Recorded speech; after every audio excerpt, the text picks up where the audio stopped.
I mean, if you're a Bears fan, you're thinking forward progress. Come on.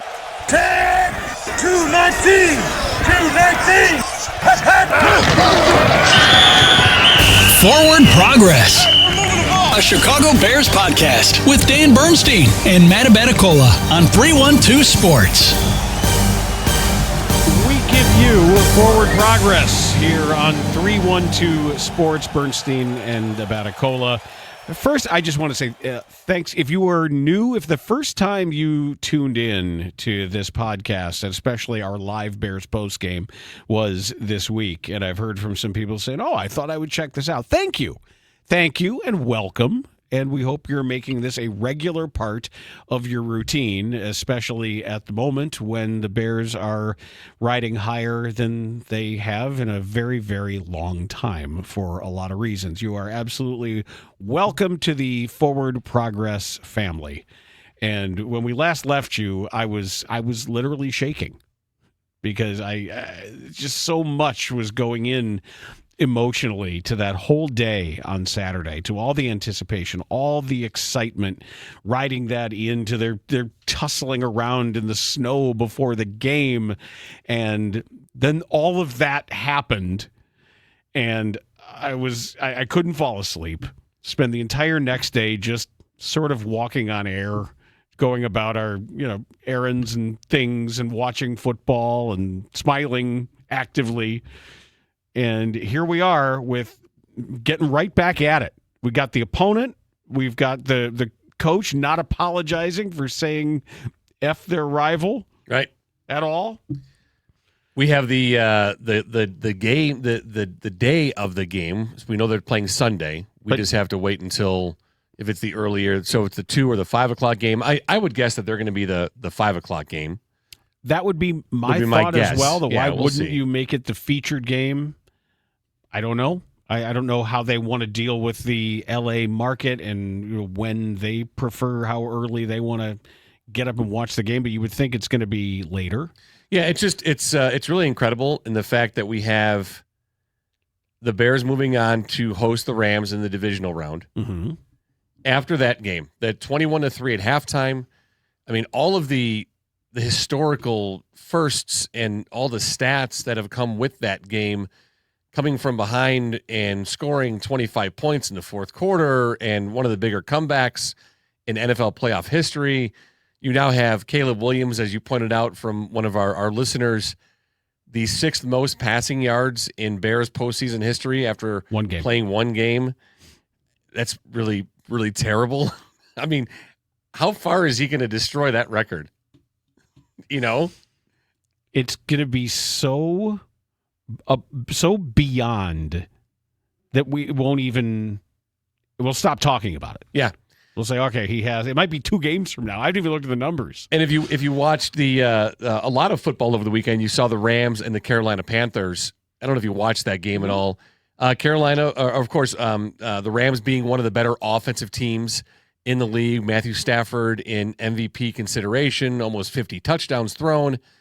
And Carolina had a chance to win that game. And that was a game where the Rams didn't go out there and destroy them like Vegas thought they would. They were giving 10.5 points. I thought that was way, way too many points to go on the road and give to Carolina, who, finished 8-9 or 8-9. Not a terrible team, but not a great team. I thought the 10.5 would be way too much to cover. It's just, you have a guy like Puka Nacua. He had a drop. He had a significant drop. Yes, he sure did. So it's, the Bears offense, the Bears defense is going to have a lot of work to do this week in preparation. And whatever Dennis Allen did in the second half, I don't know if it was personnel driven. No, I don't know if it was scheme driven. It was scheme. It was blitzing. Well, that's not what Ben Johnson said. Ben Johnson said it wasn't a scheme. Obviously, it was. He said it after the game. He had to go back and look at it again. But whatever he did, they stopped the run. They shut the run down in the second half, which had a significant impact on what the Packers could do in the second half, where they punted 3 times in the third quarter when they didn't punt in the first half. It looked to me like with the clock being against them, They figured they would at least speed it all up. They were not going to let the Packers have a long drive of running the football against an uncrowded box. So they brought Brisker down. Mm-hmm. And I thought that made a huge difference. And the knock-on effect of the blitzing that they did was having somebody there to run into a ball carrier. I do think it helped them against the run, and I also think that they were going to tell Jordan Love, if you can get the ball out and hit some of these one-on-ones we're going to give you, you can get 27 yards, and they did. Mm-hmm. But it wasn't, for the most part, in the middle of the field. No, it was on the edges. It was on the edges. It was outside the numbers. Which Yes. allows you to get a guy out of bounds to stop the clock. Yeah.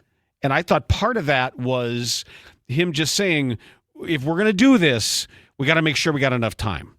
So if that's the plan, if that was the plan, like whatever plan you need to do to limit what the Rams can do, like let's start that from the first quarter. Let's put that game plan in for the whole game. Okay, whatever that might be. And I do think it's going to have an impact. And with DeMarco Jackson playing at linebacker, he had a couple tackles for loss in the game on Saturday coming in for TJ Edwards. TJ Edwards, who left in the second quarter while the score was 7-3, as you pointed out, didn't have a tackle in the entire game. So the quarter and a half that he played didn't have a tackle. DeMarco Jackson comes in, makes some plays. They play the run better. Jaquan Brisker coming down. We pointed out Dom Robb had a really good game against the run. Mm-hmm. Jarrett Grady had a very good game. Grady Jarrett had a very good game against the run as well. As I said, he's been improving for the last several weeks. When I see the damage that the Rams offense can do, yeah, I'm very concerned about their tight ends and how the Bears are going to match up with Tyler Higbee and Colby Parkinson, who made a fantastic catch for that touchdown, that play Parkinson made. Oh, yeah. I mean, hands and feet and everything there. Because you're obviously in a situation where you have to bracket Puka Nacua. And Devontae Adams is the other guy. And I don't think Devontae Adams is what he used to be. He's not what he used to be at all. But he can still run routes and catch balls. And you give Matthew Stafford time, he'll get Devontae Adams the ball in a place where he can make a catch and create some damage. It's, you have to look at it and say, well, what is Dennis Allen going to do to counter not only the tight ends, but of course those two wide receivers? Puka Nacua is a guy, he's a special guy. And he's a guy that can go up and get the ball anywhere. It doesn't really matter what his body position is in, where his hands are at. He can pretty much catch anything. If he can get his radius hands his to radius the ball. is stupid. Yes. It's really stupid. So, and we've seen the struggles that the Bears have had covering one-on-one.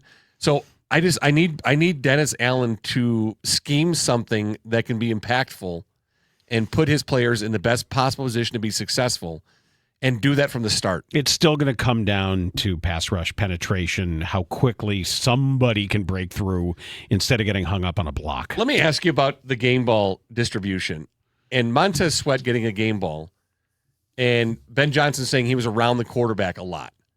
Now, being around the quarterback a lot doesn't generate pressure necessarily.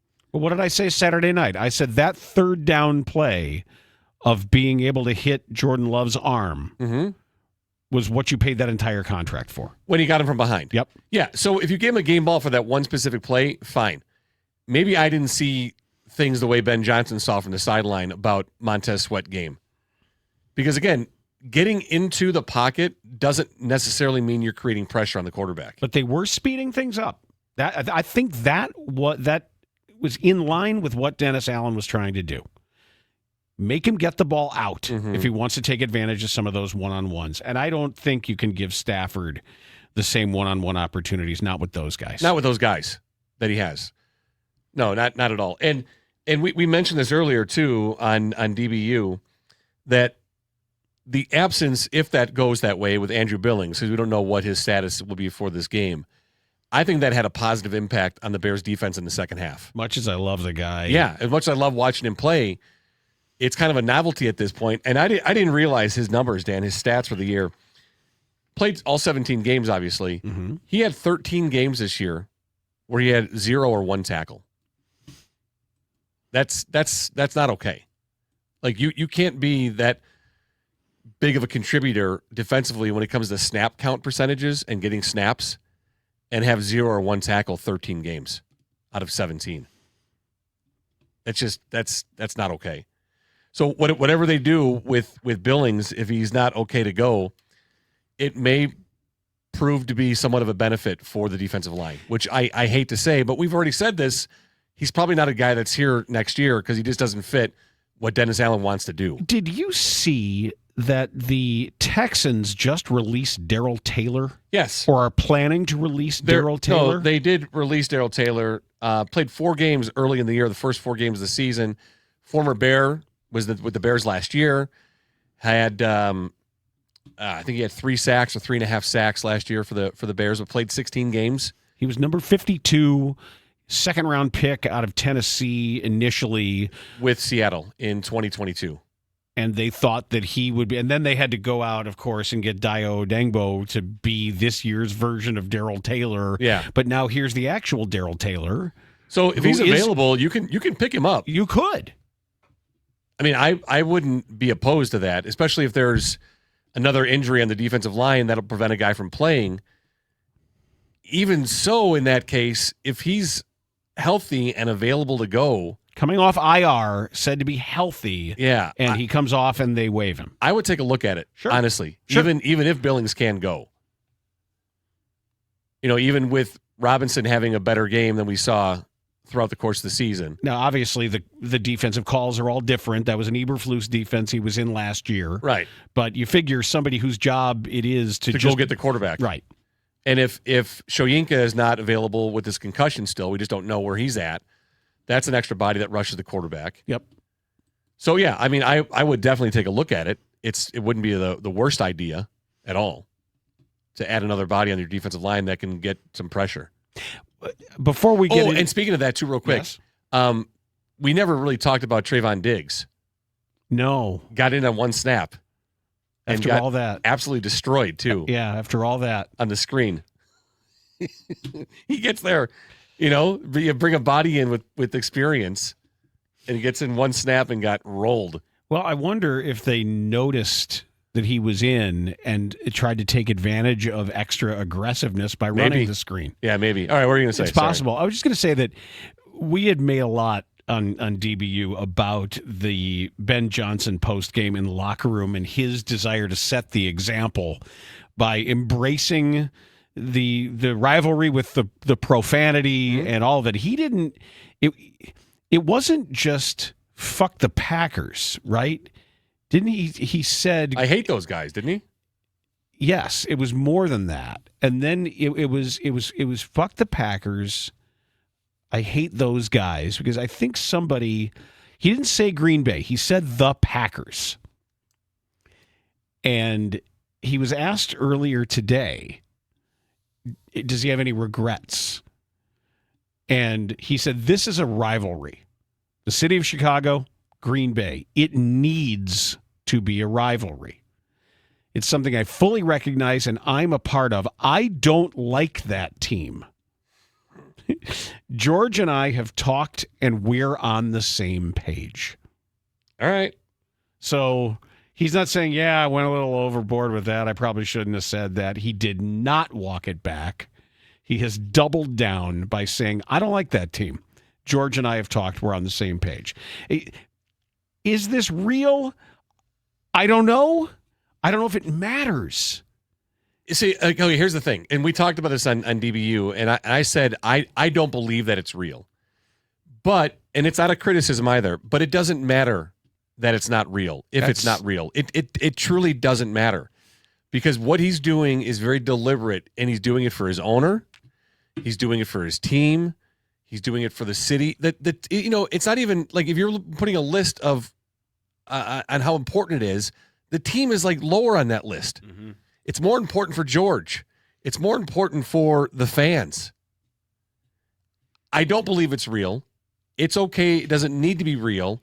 And I'm fine with the fact that he's fabricating this a little bit to appease the ownership and to get the crowd base and the fan base riled up. That's fine. Again, this guy does not do anything without a purpose. He's very deliberate in everything he does. This is one of those instances, and I think it's great. It's funny. It's funny to me. I'm not offended by it. I'm not bothered by it. I know some people didn't like the fact that he went, it didn't seem very good sportsman, like very good sportsmanship. Who cares? It's the NFL. Your job is to go out and kill somebody that's lined up across from you, to physically hurt them. And it's only sports. And it's words. It's sports. Right. It's only sports, and it's okay, and it doesn't really hurt anybody. We've got enough going on in our world that is hurtful and real and awful, and for them to be doing this right now just reminds us about the joy of the escapism of the last couple of days. And the fact that he pointed out that me and George are on the same page, that just confirms for me even further that this dude he's doing something here deliberate to appease his owner. Mm-hmm. Because I would love to know, I would love to be able to ask Ben, how many times did George mention Green Bay or the Packers in your initial interview? How many times did it come up? Probably a lot. Yeah. I bet you if he did like a word scan, it was one of the most used words in that conversation. Like a Control F. Guarantee it. Kind of thing? Yeah. Yeah. Green Bay or Packers came up a lot. And so he bought into it because that's who writes the checks, he's man. He's paying it off. Yes. He's paying it off. Yeah. Again, it helps that you win. So there was a lot said after that game. Yeah, there was. One last thing before we get into audio. I just saw the stat earlier today. The Bears on offense had zero snaps with the lead in the 3 games against Green Bay. The offense had 0 snaps with the lead in 3 games. That's incredible. Yeah. Is that amazing? That's incredible. This is just there was not one snap, Dan, where the Bears offense had the lead. This is not in ever 3 games going to be replicated. No, it's not. It's not going. It can't be. It can't be. For our sake, it can't be. Please. Well, I don't know. I can't do that. My chest was pounding watching that game Saturday night. You saw me Saturday you night. were a wreck. You saw my hands shaking, and I was just kind of looking around, and nobody was near me. Nobody was bothering me until later. Boy, things are all chaotic later. Everything went crazy in the city. I was not out, but apparently it was a fun night out on Saturday night. Yeah, your kid in PCA, right? Yeah. Out running the town. Hey, it's a hell of a crew. I get out of their way. Yeah, just as long as the Pavia boys don't show up. Stay out of the way. Watch out for any stray Pavias coming by. All right, here's some audio from over the weekend that we obviously haven't heard yet on our show, but want to be able to discuss some things. This first one is Ben Johnson, and we're talking about the rivalry with Green Bay, and this is why it was he was so fired up. There's probably a little bit more noise coming out of their building up north to start the week, which we heard loud and clear, players and coaches alike. So this one meant something to us. You talk about bulletin board material, and we heard it. It fired me up, and I don't wear a uniform, but I was pissed off hearing those players talk about they want the Bears and they're going to put the Bears season to bed. We want Chicago. And then even after the game, okay, it's nothing special. We just didn't close out. Yeah, you got to execute, dude. Your kicker can't miss 2 field goals. You can't miss an extra point. You can't give up 25 points in the fourth quarter. And say it's just us. It wasn't anything that they did. Yeah, fuck that. Yeah. It was everything what Caleb did. Yep. It wasn't anything that they did. Right. Yeah, it was us. Did you watch what the quarterback was doing? Right. When he threw out of the Jumpman logo on that 4th and 8. Did you see that meme? It's great. It's super great. I was trying to explain it to Beth. Yeah. About how ridiculous that throw was, and what had the biggest impact was that picture of the rotated Jumpman logo over him like this. His feet are off the ground. Yeah. Unbelievable. Yep. All right, here's this is also about Ben Johnson. Hang on a second here. Hang on. I'm hanging on. It's okay. No, I'm good. All right. I got nowhere else to be. So this is Ben Johnson. No, I want to do this one first. Okay. So this is Caleb was asked about his emotions on the sideline. I think you pointed out, we were talking over the weekend about his body language, his emotion, kind of out of character for Caleb, the way he was acting on the sideline. Yeah, it did seem like that there was a little bit of what Ben Johnson would call palms up. There was a little bit of the And a lot more yelling rolling. and screaming. Yes. He was really animated on the sideline, which we don't see that often with Caleb. So he was asked about it. Obviously some frustrating moments. Us just not doing our job. Us, not focusing on the details. Us, those type of things that in these games you can't have. And so that was the frustrating part. That's where my frustration. That's where some of the early in the game, kind of me being vocal was coming from, the anger and things like that. Just because it wasn't guys out there not giving effort and things like that. It was just guys just not being on where they need to be at the right time and things like that. And so, we're going to go back. We're going to watch the film. We're going to fix it. Okay, so he's asked about. He was very animated, yelling. They showed him a lot on camera, and then Ben Johnson was asked about Caleb's emotion and his display on the sideline as well. During the game, he was extremely emphatic on the sidelines and very vocal. Yeah, it's something that we'll talk about. I think he and I both, we want to be try to be as stoic and steady for our guys as we can be, and I'll talk to him and see if he felt like he could have handled anything any better than what he did. So I like that. I like that from Ben Johnson. He's so concerned with every aspect of Caleb Williams' leadership, not just how he performs on the field, but how he portrays himself and holds himself and carries himself. I think it's really valuable that he is really concerned about the way he acts, because it matters. Said it matters to him because it matters. Right. He said one of the first things he said when he took over this team was the impression that he got watching film of them under Matt Eberflus was body language. Yeah. And this goes beyond body language as well, too, but yelling and screaming at guys because their timing was off. They weren't in the right place. I get that frustration. I understand it. But I think he needs to take his own personal behavior into accountability based on his performance, too, because he doesn't always throw a good ball. Mm-hmm. So you can't go yelling and screaming at guys. And I know some quarterbacks get away with that. Peyton Manning's notorious for screaming at guys, getting in their face. Brady used to do it, Brady would do it, too. But that's not how Ben Johnson wants Caleb Williams to behave and to hold himself on the sideline. So I love the fact that he's going to sit down with him and say, hey, how do you think you could have handled this better or done this better?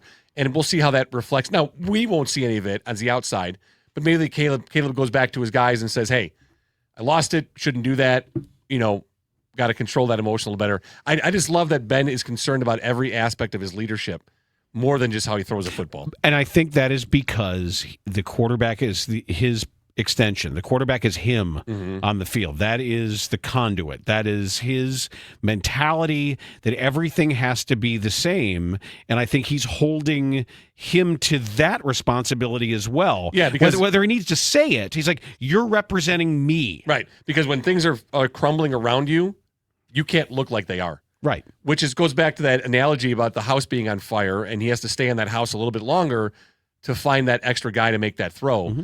Like when things are a disaster around you, don't look like it. Don't show it, because I'm not going to. Yep, you're my proxy out there. Right. Yeah, it's good. But I just love that he's that concerned about it. All right, and then Ben Johnson was asked about Colston Loveland and his development and play. When we drafted him, he was still coming off the injury, and so it took us, he really missed the springtime, and then training camp, you're trying to be smart in terms of how you're acclimating him, not just to the offense, but physically, making sure his shoulders good to go. And so it did take a little bit of time before we built that trust with him. Early in the season, you play a Flores defense, and he makes it a little bit more challenging to get the tight ends the ball sometimes. It's hard to dictate where the ball goes against him sometimes. And so a little bit of a slower start early in the year, and then it's just kind of picked up and it's clicked for us. And so I know Caleb has an immense amount of trust in him. He's a guy he's one of the first ones in the building every single day. He's always studying his playbook while he's eating breakfast. He's always the last one off the practice field, doing the jugs machine. He's been the model of consistency, which for a rookie, speaks volumes. And so as a coaching staff, I know we really believe in him, and he's really just scratching the surface of what he's going to become. I was looking at some of the tight end numbers, and it goes back to Mike Ditka, obviously. Ditka, his rookie year, in 14 games, had over 1,000 yards, had 12 touchdowns. His average His average per reception was 19.2 yards. And you look at the names that are alongside Colston Loveland as far as some of the production, and not to mention just the postseason. Yeah. When you're talking about Keith Jackson. Oh, you're talking about some of the greats. And Gronk. Like the all-time greats. And Kellen Winslow. At the position. And I said this in our postgame, and I'm going to say it again. The limiting factor for tight end development is in the classroom. It is really hard to learn everything you need to learn to an executable level. It isn't just knowing in your head. It's knowing on the field. It's knowing in the moment every run play, every pass play. Right. That's why it's hard. You have to know, you have to be a lineman. Sometimes you have to be a fullback.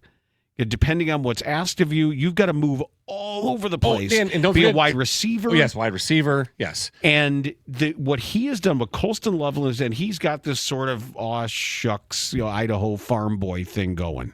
But the intelligence, the actual classroom intelligence that is needed to engender the kind of trust he has from the coaches is a tribute to the work that he's doing. And I'm not just talking about the jugs machine and being out there after and catching balls and running patterns, but really knowing every assignment on every play. It's about being in the playbook, like Johnson mentioned there. It is so hard to be a good rookie tight end, let alone a great one. And the for example, the key block on the DeAndre Swift touchdown run was Colston Loveland.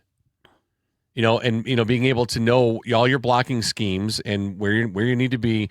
And then, of course, controversial play, by the way, that the DeAndre Swift touchdown, because of what Keyshawn Nixon didn't do at the end of it. Have you watched that? No, I got to go back and watch it again. We were talking about this, bizarre. And there was a play where I was screaming his number, like, "What the fuck are you doing?" Like yelling, because I hate the guy. He's such an annoying little prick. And I can't remember if it was that play or not where I was screaming at the TV, but there was something that stood out. It was so egregious. Well, at the end, watch the end of the DeAndre Swift touchdown, where instead of making a tackle at the end, Keyshawn Does he Nixon, back off? He leaps out of the way. Out of the way. Okay. Yeah, I'll go back and watch it He again. actually springs away from the play as he's scoring. Yeah, so Colston Loveland, the key block on that touchdown run. And also, too, not only lining up as a wide receiver, but the depth of his route tree, too, is a lot more significant than what other tight ends will see as well, too. All right, so then that was Ben Johnson on Colston Loveland, and then we have Caleb Williams was asked about Loveland as well, too. We got a home run with him, and that's something Coach said the other day to me. We were, sitting in his office, and everybody goes back to draft night, and why did we get Colston Loveland? Why did we do this? And why did we do that? And it's Colston Loveland, you know what I mean? That's who he is. He's one of the hardest workers on his team. He's there late. He's there early.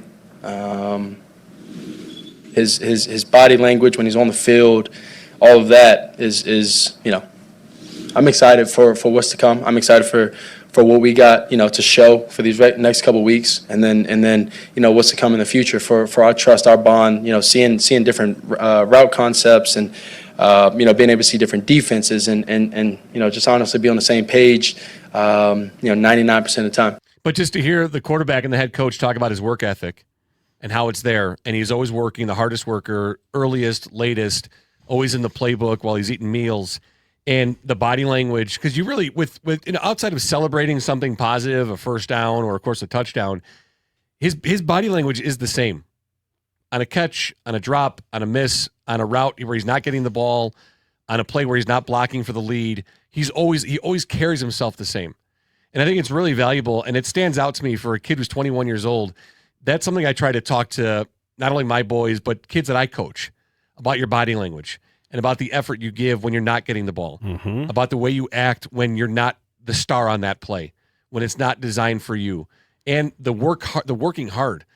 I see kids in my neighborhood that are out in the front yard with soccer balls and cones that are doing drills on their own. Your young kids shooting hoops. My kids are shooting hoops a lot in the driveway when the weather's warm, and they want to go out and run routes in the front yard, and I can throw balls.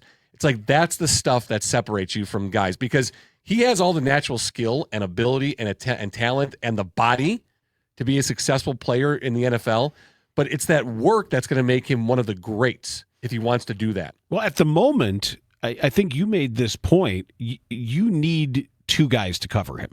There is no way the Rams go into this game, and I don't care who, safety, corner, you have to. Linebacker, it's got to be two guys. You have to. And one thing that we didn't discuss really in any detail, except yesterday we went over it, that 2-point conversion. That play where they immediately go into a 13 package. So you have Smythe, Kmet, and Loveland out there. The two Loveland and Kmet on the ends, Smythe in the backfield. So Halfley comes out heavy. You have one defensive back in the end zone. One guy who can cover. And what does Ben Johnson do? Spreads them out. So now you got Kmet and you got Loveland out wide, and you take Smythe out of the backfield, and you have that one-on-one with a linebacker for Colston Loveland, a guy who had 0 snaps in the regular season, was out there as an extra body. They didn't just spread him out either. They came out under center. Mm-hmm. As in, this is going to be, at least we're going to show you a run play because our quarterback is under center. Yep. Then when they saw personnel, he checked to shotgun. Yep. And then everyone spreads out, and then you have an easy, open, and a great, beautiful pass that only Loveland could get to it. Makes a beautiful catch. I mean, it was a great, great play by Ben Johnson. All right, here is this. I thought this was really interesting. And again, we talk about Ben Johnson being very deliberate and everything having a purpose. This blew me away when I heard this. Your team was down 21-3.5, and obviously you've been in these positions before throughout the season. But understanding the stakes, what was your message to your players? Well, the one thing that we had done during training camp was we had shown the film of the Atlanta and New England game and the Super Bowl from, was that 2016? I can't remember what year that was, but we have two players on our roster that were part of both those teams. Grady was with Atlanta and Joe Tooney was with New England, and it was just great to get perspective from both of those players of how that game went down. And I think it's just a good lesson to be learned that it's 28-3 in the middle of the third quarter, and yet the game still being played, and there's a lot of time left. And that was my message to the group, was just reminding them that this has been done before, and rather than saying woe is me and oh crap, we're in a hole, it's more, this is a great opportunity for us to turn this thing around into a game that we'll never forget, and that's what they did. So when I heard that, I was like, why would you say, hey, in training camp, we're going to pull out this game film? I know we have these two guys here, but we're going to show this in training camp. And they made it their identity. He's showing a 28-3 comeback.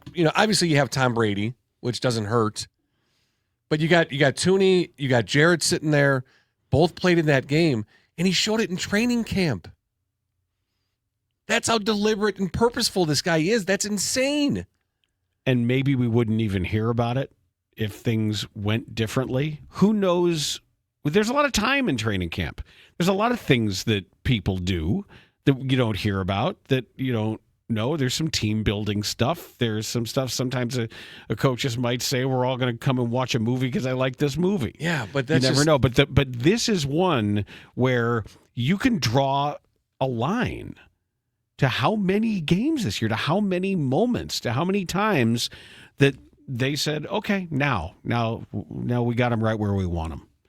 And no coach is coaching to do that. No. That's where the disconnect is. It is perfectly reasonable to say, why can't they do this earlier in games? Right. What's going on? Is it strategic? Are there issues with their in-game strategy when it's all need-based? Well, I guess we got to do this, that they get better. I don't know the answers to it. I don't want to live like this. Yeah. I don't think you can. Well, Ben doesn't want to. Of course he doesn't. He's not stupid. Right. But the fact that you can do this starts to seep in. It starts to become a part of your thinking that no deficit is enough to keep you out of a game. Now, or this, put you out of a game. This leads into our next cut. It all works together. So here's the question and answer from Ben Johnson. Caleb got off to a slow start today, passing wise. How did you see him kind of just stick with it personally? We get down like we do, and you kind of for it. Well, we're going to have to throw it a little bit more, and if anything, that probably gets them into more of a rhythm, And so, it's a balancing act as a play caller, because I do feel strongly about our running game and the guys up front and our running backs, and it's been a big part of our identity on offense. So, but at the same time, I do love seeing Caleb getting that rhythm and that confidence up, and the more opportunities he has, normally the more explosive we become on offense as well. So, it was just one of those things. I think he just started feeling it there in the fourth quarter and made some big plays for us. So this is a dilemma that coach and quarterback are going to have to figure out going into next season. This whole idea, because we've heard Caleb talk about being warmed up, not quite warmed up. My legs aren't underneath me. And then Ben just talking about getting Caleb in a rhythm. Mm-hmm. And this dilemma of going away from your running game, which has been the strong part of your season. The best unit you have is your offensive line.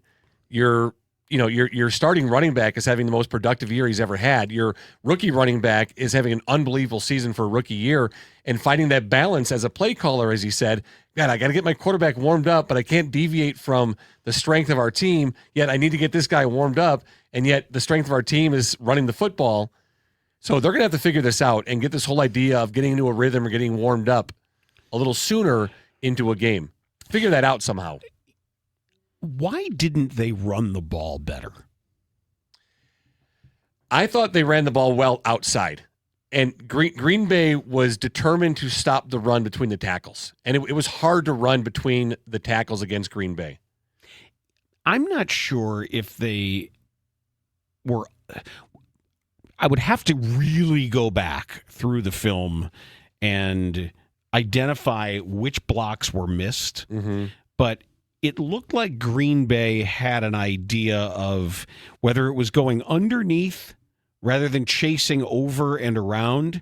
There seemed to be some backside pursuit where they were shutting off some of the cutback opportunities and making everything a little slimmer visually. See, what I saw though, I thought that Green Bay defensively did really well filling gaps. Where the Lions game, we saw a lot of guys coming and trailing from the backside. Like they knew what was going to happen. Like they were funneling the Bears running backs to where they wanted to go because they knew they had a guy coming backside. Green Bay filled the gaps really well, I thought. And I wanted to see them extend the plays a little further on the outsides to kind of alleviate that a little bit and use Swift and his speed to get out there. I was hoping they would do that. But that's what I saw from Green Bay. I thought they played really well in the gaps to contain and kind of limit what the Bears could do running between tackle. I also, and I don't know, I didn't hear this, I didn't see this from anyone. I'd be really curious to know how Drew Dahlman was feeling because he had a bad game. I thought he had a difficult game blocking and certainly had some bad snaps.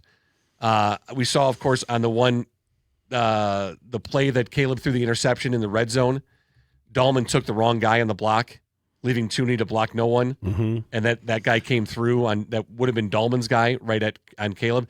So I'm wondering how he was feeling because there was a lot of sickness going through.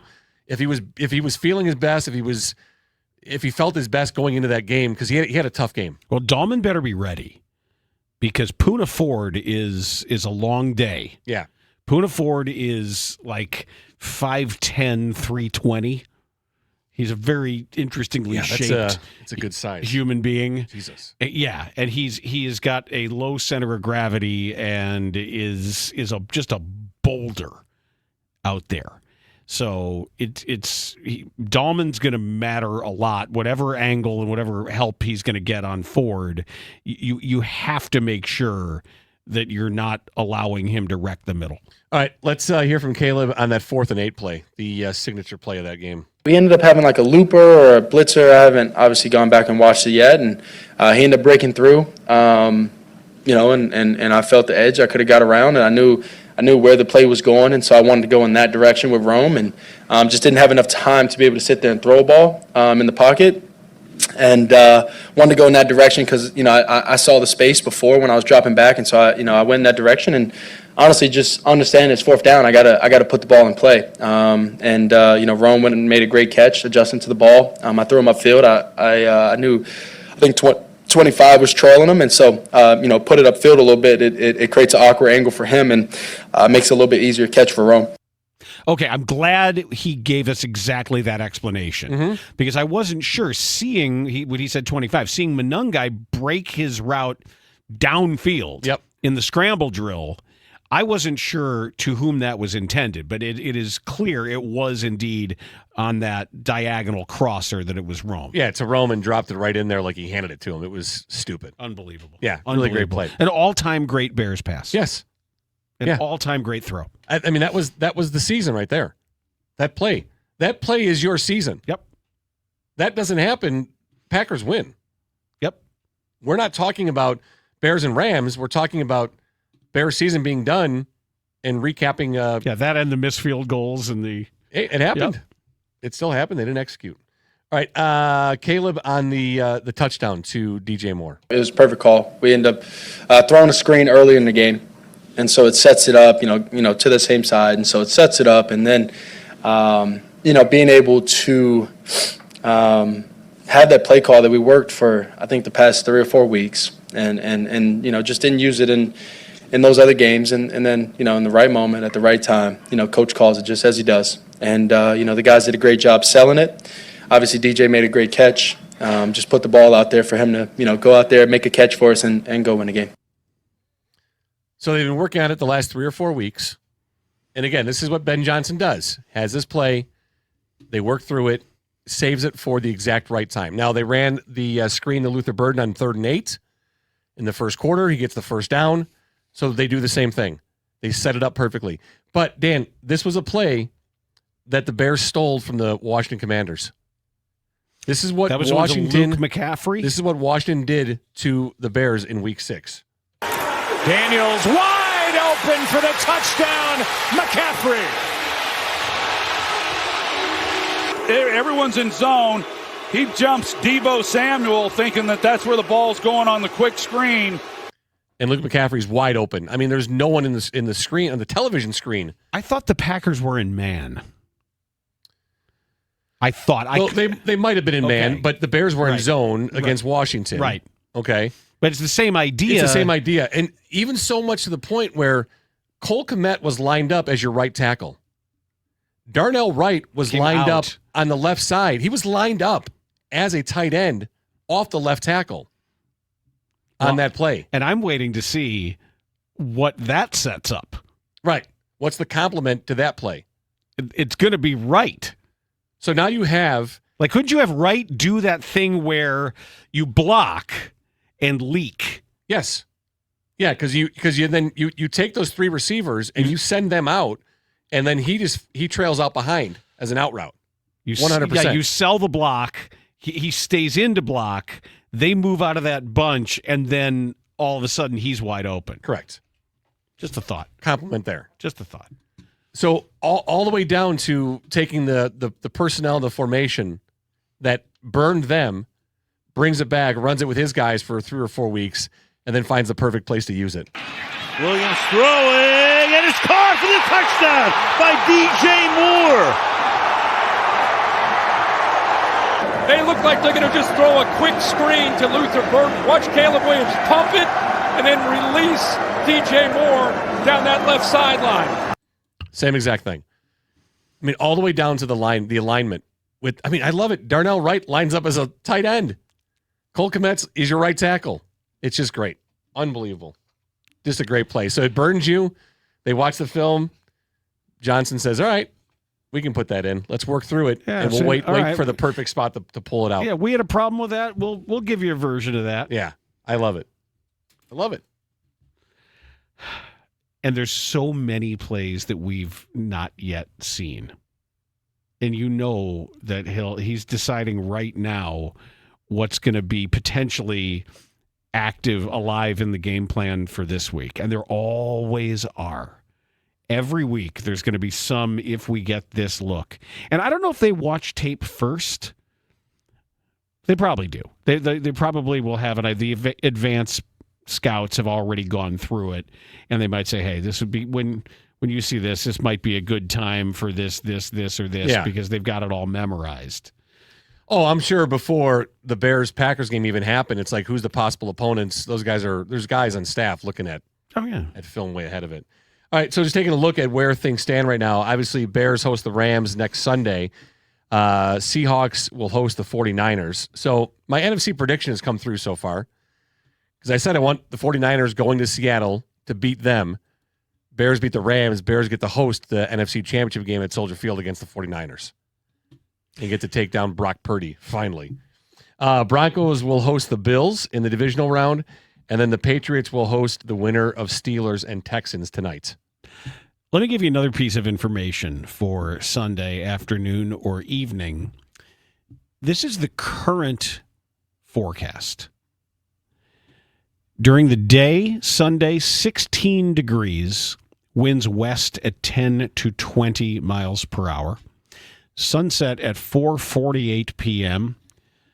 The nighttime, 9 degrees. Winds west at 10 to 20 miles per hour. All right, well, that's nothing then, 10 to 20. But 9 degrees, and that's chilly. Matthew Stafford is not Jared Goff. He has played plenty of games in cold weather. The guy was in the NFC North most of his career. And I am not a huge believer in bear weather. We told that story last week. You know, for every Falcons Michael Vick game, there is a Joe Montana, Jerry Rice NFC Championship game. But just something to note if you're making plans to head on out there. Now that the cheese grater hats are done, there's no giant piece of foam rubber that's going to keep you warm for the Rams game, I don't think. Yeah, I know Stafford did play a lot in the NFC North, obviously, before moving on to L.A. But his numbers, I should have saved it, but his numbers in certain temperatures, like below a certain degree, his numbers drop off quite a bit. Okay. Turnovers increase. So, I don't know, maybe there's a factor too. Because where'd he go? Georgia? Right? Yeah. Was he a Georgia guy? Yep. And then where was he? Do you remember? I don't even remember where he was before he went to I college. I say he's from Texas, because wasn't he and Clayton Kershaw played in high school together, right? Wasn't he? He was Kershaw's catcher. Oh, was he really? Okay. So, so maybe he doesn't like the cold weather. Well, I mean, a lot of people don't. Yeah, Dallas, Texas. Okay. Yeah, I don't like the cold weather. I don't mind it. It's been fine now. I mean, come on. If I had to play against the Bears defense in cold weather, I'd be terrible. And it would be the cold weather. Yeah. Because it wouldn't be nothing to do with if it were in a dome, you'd be fine. Oh, I would kick the shit out of him if I was in a dome. You'd absolutely be fine. The last time, is that right? The last time the Bears and the Rams actually met in the playoffs was the NFC Championship game of the 85 season. Yeah. In January of 86. And there haven't been many playoff games to go back through to think through that, but that's correct. That's the last time. Yeah, that was a good one. Yep. I really liked that. So we're gonna try to track down Dieter Brock and his 74-year-old self, see what he's up to. Let's see who else is See if he still has shakes about the Bears defense. Eric Dickerson is around. There are others you could probably find. But yeah, I don't know about old Dieter, how interested he's going to be in reliving that. Especially if you show him that picture. I love that picture. I was hoping to find a picture of the defense running with the snow falling, but nothing. I mean that picture of it's William Perry of Perry just giving it to him. Yeah. It looks like it. Doesn't it? Doesn't look good. Yeah, it looks like he had a tough day there. Yeah. Why is that man on top of How'd you? that go for you? Not good. Bad. Not good. Not good. Bad, yeah, so that's the bad day for Dieter. If you check YouTube, that's the thumbnail photo we used for DBU. Oh, cool. Yeah. Tomorrow on this show, we're going to have Tim Jenkins is going to join us. But you know what? Here's the thing. I can't wait to talk to Tim about this. Yeah. Because so much of what Caleb Williams does is it's so beyond the breakdowns. It's so beyond the quarterbacking and like, this is what you do and this person goes over here. Like, you can never teach somebody to do some of this stuff. Yeah, he's obviously going to look at offense first. He said when he looks at game film. And I mentioned defensively, like, to compare first and second half, if he is able to have the time to do that before we talk. He said he'll give it a whirl and see if he can see what differences he sees in the Bears defense from the first to second half. Okay, good. We'll go from there with that. That's about all I got. All right, I'm forward progress. I know. Well, we're going to talk a little bit about the other playoff games we said because we spent a lot of time. Or as far as the audio is concerned. Yeah, as far as the audio, you're good on that? Yeah, all everything's right. there. Well, I think the quote of the day just happened. I think the Ben Johnson quote about saying he doesn't like the Packers and he and George are on the same page. That he felt comfortable enough mentioning the owner, the chairman and CEO by first name when it comes to, do you think that you were using a swear word and you shouldn't say those things about your rivals? It's like, no, I don't like him, and George is cool with me doing it. Yeah, on the same page. Basically saying George doesn't like him either. So that's why I think he's doing it. He's doing it, man. It's not fully real, but he's bought into it. And he's doing it for the benefit of the ownership and for the city, for the rivalry itself. Wants to create something with Matt LaFleur who's like, I'm gonna get fired. What the fuck is going on here? Yeah, the different thing is where other coaches have paid lip service, and it always has bothered me. I know we got to beat the Packers. Lovie Smith when he took the job. I remember when the initial press conference when Lovie got hired, that they had Ditka call in. Oh yeah, about beating Green Bay. Well, and he said, well, Coach Ditka, I'll be calling on you. It was just so emasculating, so unfortunate that they made him do this dance where it was his day. He was the head coach, but they made him live get the blessing of Ditka. Right. And they had to go through this whole pantomime of beat the Packers, where Johnson has gone the other way with it. Johnson's steering into it. Yep. He's like, I'm not supposed to like the Packers? All right, fine. Fuck the Packers. I hate the Packers. Fuck him. Fuck them all. But oh my goodness, he's using these words about the Packers. Is this okay? Then they give him time to cool off. He's like, yeah, that's how I feel. Yeah, and the me and George are good. Him. Yeah, and I think, and no one gave any points of contention at all to the handshake that Matt LaFleur gave Ben Johnson in Green Bay just 6 weeks ago. He gave him a drive-by handshake. That was more than a drive. Dude, that was after the fact, man. That wasn't, just that it allows because, dude, you don't see that when NFL coaches when they meet after a game. No, it's not a run by like LaFleur did first. Kids. Yeah, he did it first. Good game. We'll see you around. And then we saw that picture of Eberflus at a Bulls game. Was it a Bucks game? I don't even know. It was either Bulls or Bucks. Maybe Bulls are playing the Bucks, and it was Eberflus sitting with LaFleur. And I'm like, that's cool. Yeah, because if you go back and see the handshake after the Bears win in Soldier Field, they stop and they face to face, and there's a few words exchanged, and then Ben took it to a new level because of all the noise coming out of their building, that building up north. A lot of noise out of that building up north, and players and coaches, we heard it. So, yeah, he's going to give the old run-by, barely handshake and leave LaFleur like, what just happened, huh? What? Yeah. And now Matt LaFleur's latest report is that there will be negotiations regarding an extension.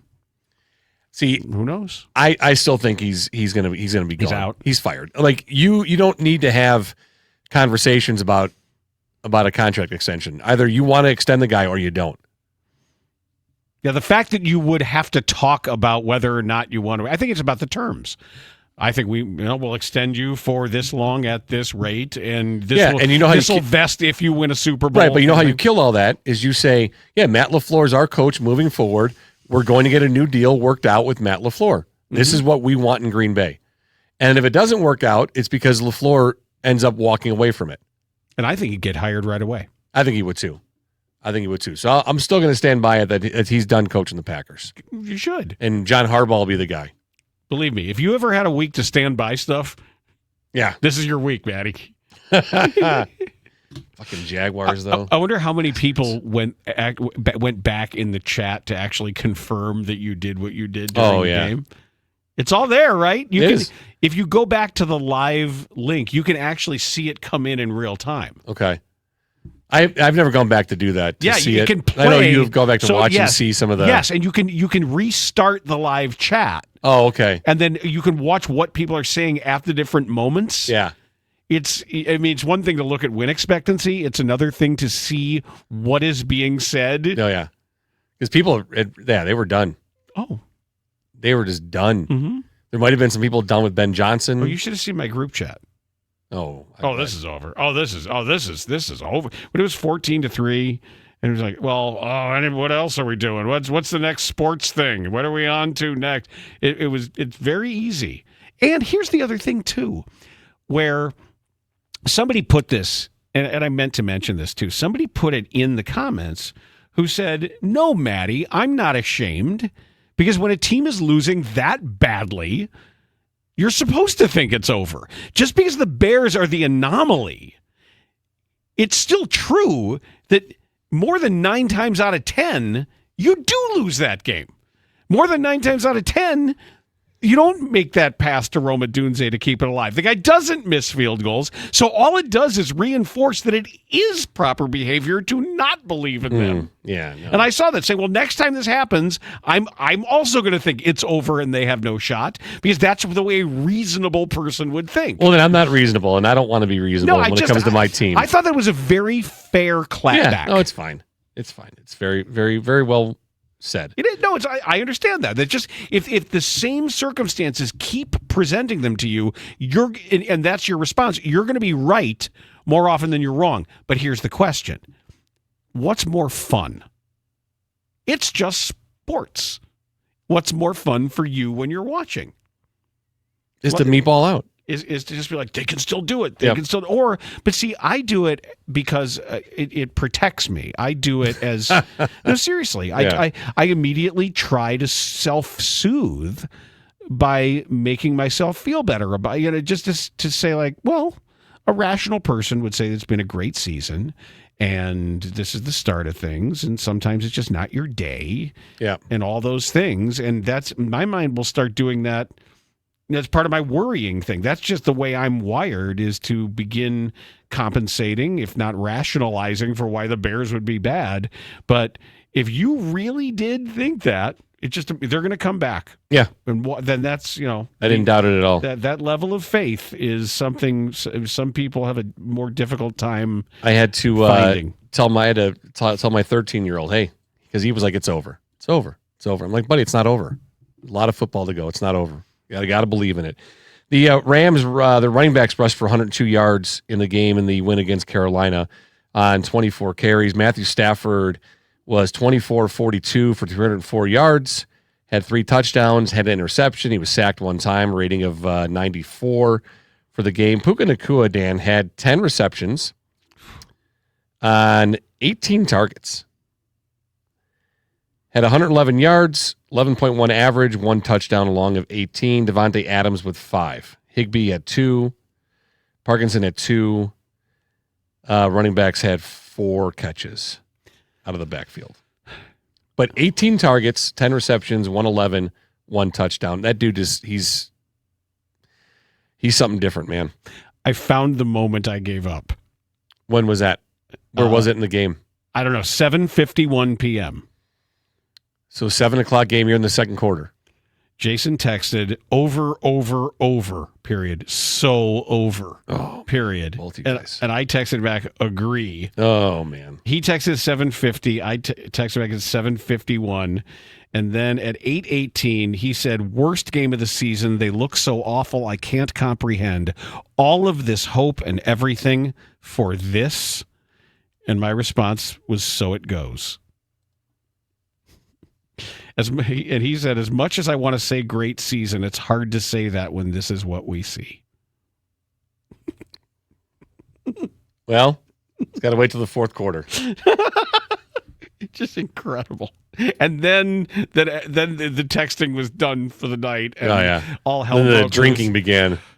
He came home and started waking everybody up at like 3 a.m. Oh, after he went out? Because he went out when our show was ending. You saw him at the end. Yeah. Do you know what he was doing at the end of our show? Like I'm sitting there working, and he comes running down the basement. Oh, I know. I was there. I saw your face, and I heard him. Oh, yeah. Well, we have like a stuffed animal bear, this big stuffed animal bear. Was he being William Perry to Dieter Brock? No, he wasn't doing that. Oh. But he was doing. the Conan O'Brien. The bear was touching himself. Oh, okay. Yes, he was making the bear enjoy his own company. Okay. And then he trying to get a reaction out of you. Yes. Yeah. He was trying to do that, and so they left again, and then they came home later, and they were like he was waking people up and woke me up. I'm like, get out of here, go away. Just to say goodnight? Well, he like woke up Zoe and he's like, "You're the best sister ever. I know I never tell you, but I just want you to know you're." Then he's like, he came into me. He's like, "Hey, the bears, the bears, the bears." I'm like, "Jeez, I'm sleeping. It's the bears." Okay, go away. Yeah, it's called shots. It was Diego. Guess what? It was shots of. No idea. I'll give you 3 guesses. Tequila. Nope. Malort. Yep. Oh. Fucking disgusting, too. So the next day, I'm like, "What were you doing?" He goes, "We were doing Malort shots." I specifically told him, I said, "Just be careful with shots. It's great to be 21. I said, "Those get away from you. You feel like you're indestructible and immortal, and you think, I could do another." Just don't. Yeah. One minute you're sitting at the bar, next minute you're Mark Sanchez. Well, I don't know if it goes that far that you end up getting stabbed, but... we watched... Words to live by. 1 minute you're sitting at the bar, the next you're Mark Sanchez. Last week we watched that Chad Powers, that show on Hulu. It's Glenn Powell. Yeah, he was nominated last night. Yeah, that's right. Yeah. Saw the Golden Globes. Yeah. The female coach on the team, kind of, I think it's going to end up being his love interest. That is Mark Sanchez's wife. Is an actress. Oh. Yeah, had no idea. Yeah, that Golden Globes production last night. I was hoping you watched it last night, because I know you like award shows. I do too, and it was awful. The production was brutal. Well, I watched it here and there. She had priority on the big TV. I was watching in the basement, and then because she wanted to watch Red Carpet, which she couldn't get on the upstairs smart TV. Yeah. So we had it all figured out. But then when I started cooking, I can't be in the basement and making chicken Vesuvio at the same time. Well, yeah, you can't see the TV down there. I can't. I just can't run up and down and run up and down and run. And I'm not going to be like, browning chicken in a pan and leaving it there and running away, the whole thing. So we figured it all out. But I was watching it during commercials. It was bad. Bad. Yeah. So there's two voiceover guys talking, and they were, I couldn't. Shut up. Yeah. It was not good. And then when they'd have the nominees, they would like drop a pin above them where they were sitting. Who cares? No one cares. No, and I didn't, they weren't identifying people. Like when Sinners got the award, like the token award for, you're not going to win anything important, so we're going to give you this award and say, oh, nice job, Sinners. And I didn't know who the first person was. The second person wasn't identified. Like, tell me who these people are. Yeah, they didn't do that. And then, of course, one battle after another. Had the sweep of screenplay and comedy and director, so good for him. It's, if you haven't seen it, I'm on 5 times now. I've seen it. Have you really? Yeah. Wow. Yeah, it's great. And Tiana Taylor is just a tour de force. She's an absolute force in nature. Yeah, she was great. Great acceptance and great dress. Best presenters were Bateman and Will Arnett and Sean Hayes, because they're walking up stage and the announcer guy took some shot at Bateman, and so Sean Hayes goes into his he's reading the script and Bateman's like, "Hey, you just gonna are you gonna let that go?" Mm-hmm. And he's like, "What happened?" He's like, "Voiceover guy just said that Bateman's not everyone's taste." And Arnett's like, "Well, he's not wrong, So it was really funny. They had a really good little bit put together there. Amy Poehler, who won for best podcast, and then she said to her parents, "You can watch The Patriots now." Yeah, really, she had a really great acceptance speech. Judd Apatow, who gave out the award for director, had a really good little monologue there. That he I didn't hear that. wrote. It was funny. It was very funny. Did he mention that all his movies are 20 minutes too long? No, he didn't. But and that it's weird that in every movie people have to say his wife is hot. He mentioned that he'd taken a 10-year hiatus from this award show, and no one noticed or knew, and about how he must have been giving out the best director because they assume that, or they think that he's just as good as all these people getting the. So it was funny. It was actually really funny. Although Spielberg, though, they showed Spielberg during it, and I don't know if the look on his face was like, shut the fuck up, move it along, or if they just caught him in a moment. I don't know. What did Snoop say that got bleeped? I have no idea because it was bleeped. But I thought maybe you would know at this point what he said, because all I heard was like, "You guys kept me up here too long" or something. Yeah, like I don't know. He was complaining about, but I don't know. He got all like, isn't he all like MAGA now and weird? Well, he performed for Trump at something, and he got some. Yeah. Is it clapback? Is that the negative thing? Is that what the kids say today? Blowback. Oh, blowback. No, a clapback is your Is a positive thing? No. Oh. A clapback is your response to a slight. Okay. Oh, okay. Right. Got it. Yeah. So maybe that was his clapback, whatever he said. I don't know idea. I don't know what he said. Yeah, no, I didn't bother. I wasn't that interested in finding out what it was that was bleeped. So fair enough. Yeah. But no, it was entertaining. I like seeing the all the actors. Although there was a commercial that ran every commercial break for a new show, a new Ryan Murphy show with Ashton Kutcher called Beauty. Yeah, the Ryan Murphy stuff I don't get into. I don't even know who Ryan Murphy is. Oh, he's done all the horror shows on whatever network that is. You're not helping me. Lady Gaga was in one. I don't just Google Ryan Murphy, and I'm sure the TV show, the series will come up that he does. I don't know what it is. I didn't watch any. I got nothing. I didn't watch. You know what I found out last night because of the Golden Globes? I had no idea because I don't watch Family Guy. You watch Family Guy? Yeah. Okay, I never did. Never have. Really? I didn't know that Mila Kunis. She's Meg. Is Meg. I had no idea. Oh. No clue. Because she presented for animated. Mm-hmm. And I was like, oh, that's interesting. And then Natalie's like, oh, well, she was Meg. And I'm like, Meg from what? She's like, Family Guy. I'm like, since when? She's like 1999. And Seth Green is Chris. Yeah. I didn't know that either. So. Okay. I learned that. T-I-L. Congrats. Yeah. Congrats to you. Family Guy's good. It's just gags. It's just a string of gags. And some work and some don't. Yeah. I never watched Simpsons. Really? Yeah. Even as a cultural touchstone, like even the early ones, the Conan O'Brien ones? No. Okay. I've never sat through an episode. Yeah. And the only time I've ever seen bits of it is online. Like okay. I've never watched I can give full you episodes. 3 episodes you have to watch. Probably not. You really should. I'm not going to. Yeah. Gabbo. It's not going to happen. Monorail. Still won't happen. Okay. Yeah. I'm not going to. And Why? it's nothing against you. I'm just not going to. Yeah. But without commercials, it's like 20 minutes. I'm good. Okay. I know it's funny, and every time I've seen something online, I've laughed, but it's just not my thing. All right. Yeah. I get it. No, I've got. I'd rather watch cooking shows. Sandra Lee's semi-homemade. Yes. Your favorite? Well, first you get a bag of Ore-Ida tater tots. No, first you got to open the bottle of wine. Right. Drink half of it. Yes. Then we start the boxed cake recipe that we have here. Yep. This is called Jiffy Cornbread. Right. Open box, pour box and bowl, add liquid, and bake. This is good. Yeah. This has been semi-homemade. We're going to put a little Chardonnay in this batch. See what happens. Well, no, we're not going to waste that. We're going to keep the Chardonnay over here. All righty. All right, that'll do it. And that is Forward Progress. We're going to be busy this week, breaking down all of it and everything when it comes to the injuries, the roster, the preparations, the history. Every bit of it is going to be right here. If you're a Bears fan, this is can't miss stuff. Obviously, from the last 15 minutes, you can certainly tell that.